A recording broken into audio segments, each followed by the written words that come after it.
সেজদায় লুটিয়ে পড়লেন নাহিদ রানা। দেখে গ্যালারি থেকে জাইমা রহমানের হাসি। বোলার তো নয়, যেন আগুনের গোলা। এক একটা বল ছুটছেন রকেট গতিতে।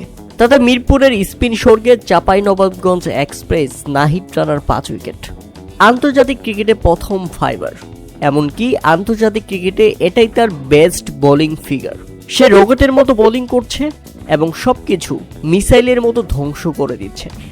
নাহিদ রানার এমন দুর্বার গতির জবাবে পাকিস্তানি ব্যাটসম্যানরা রীতিমতো দিশেহারা হয়ে পড়েছে। পাকিস্তানের পুরো ব্যাটিং লাইন আপকে রীতিমতো তছনছ করে দিয়েছে Nahid Rana. Pace, line, length একদম পারফেক্ট এবং চোখে চোখ রেখে বোলিং করার মতো আগ্রাসন। আপনি জানলে অবাক হবেন যে 5 ওভারে 5 উইকেট। নাহিদের এটি ক্যারিয়ারের সেরা ওয়ানডে বোলিং। এর আগে ওয়ানডেতে 5 ম্যাচ খেলে নাহিদ রানার টোটাল উইকেট ছিল 5টি। আর আজকে পাকিস্তানের বিপক্ষে প্রথম ওয়ানডে ম্যাচেই 5 উইকেট তুলে নিয়েছেন নাহিদ রানা। ওয়ানডেতে পাকিস্তানের বিপক্ষে বাংলাদেশের দ্বিতীয় বোলার হিসেবে পাকিস্তানের বিপক্ষে 5 উইকেট নেওয়ার কীর্তি করলেন নাহিদ রানা।